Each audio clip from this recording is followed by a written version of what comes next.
Up next, we have a very special guest. He's from out of town. He's going to make you laugh. Keep it going for the very funny Cole Robeson.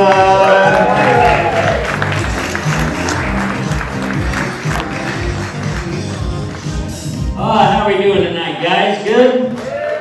All right. Man, so, anybody here work a shit job? Yeah? All right. Doing comedy, I've worked a lot of shit jobs. I've worked a lot of kitchens, actually. And I don't know if you guys know this, but if you do comedy and work anywhere, people will come up to you and ask you to tell them a joke.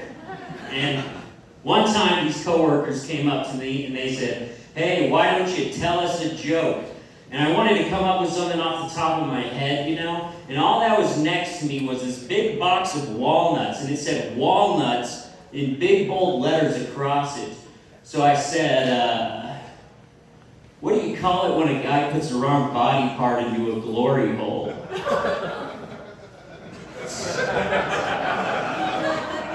Walnuts. So now I work somewhere else. Oh, man.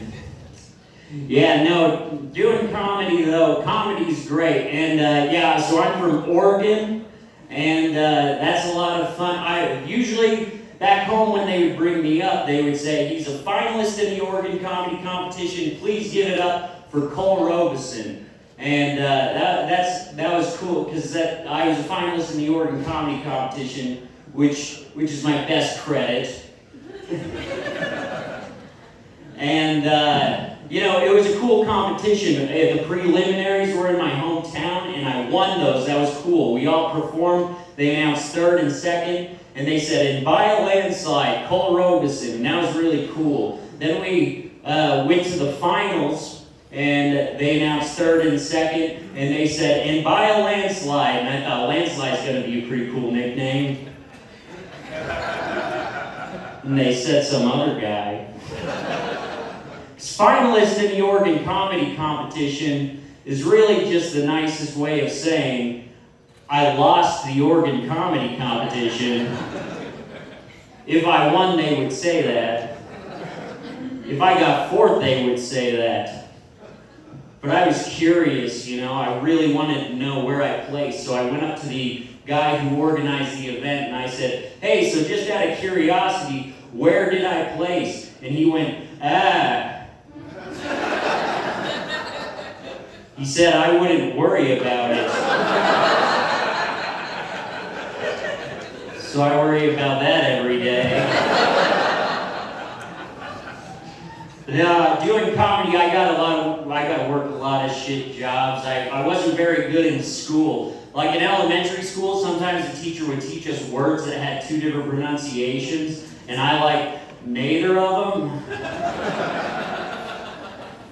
I never got better in high school. In high school, I took a career aptitude test, and it said I should be a barber.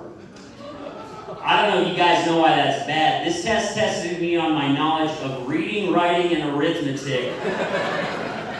They said don't do any of that.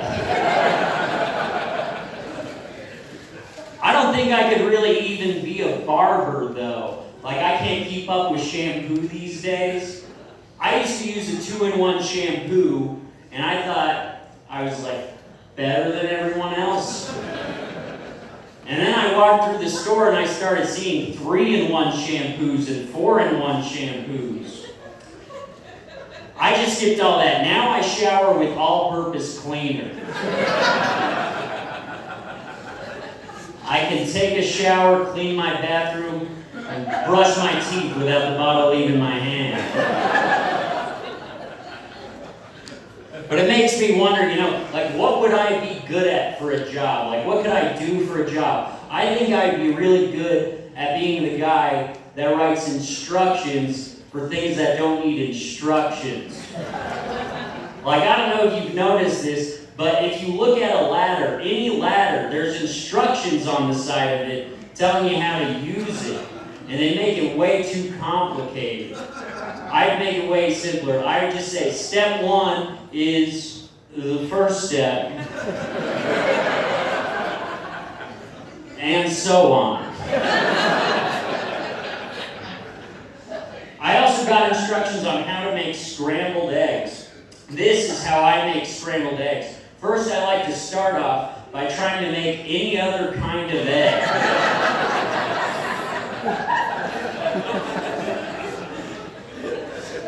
And then I mess up.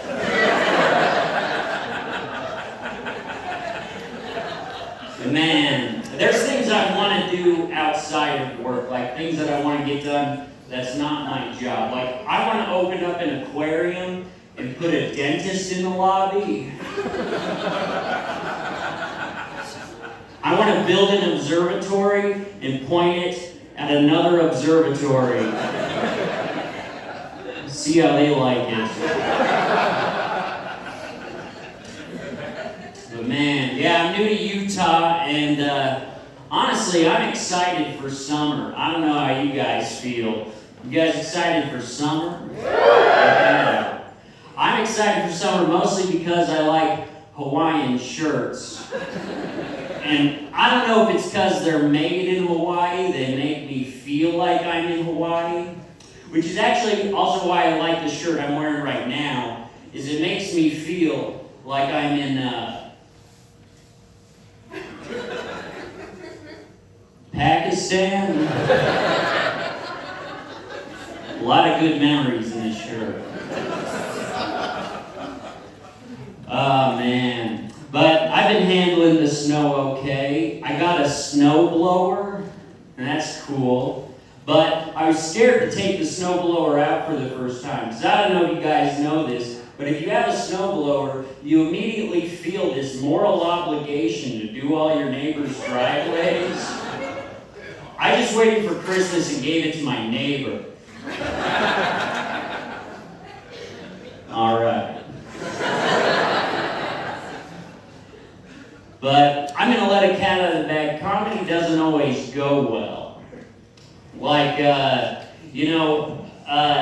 like to say, I have a lot of weird jokes, and I always like to say, half my audience laughs, and the other half look at the half laughing, wondering what the hell they're laughing about. And sometimes the whole audience is the other half. Those are never good. It leaves me in a bad mood, but I found a way how to get out of any bad mood, and you guys can use this in your daily lives as well. So what I do after I have a bad set is I like to go home and listen to Christian music. And then I pretend they're singing about me.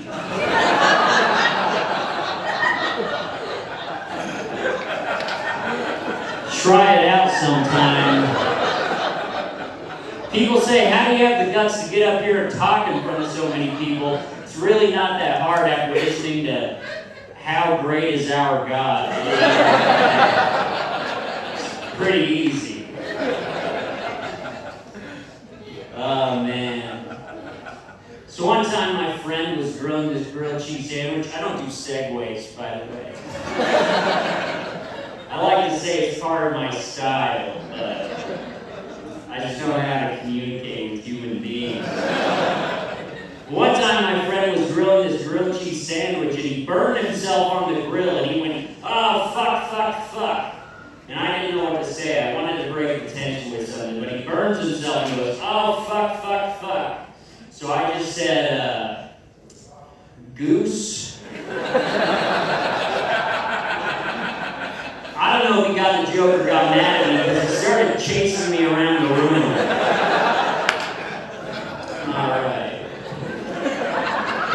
So one time my neighbor had me watch his dog. It was this brown lab. And he had me watch this brown lab for like a week. And the problem was he never told me the dog's name. I just kind of gave it the nickname Chocolate. Because that's how it died. It was a pretty cool dog. It reminded me of my old dog, Chevy.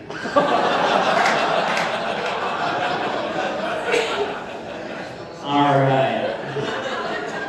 I like to combine ding-dong ditching with knock-knock jokes. I'll give you an example. Knock-knock.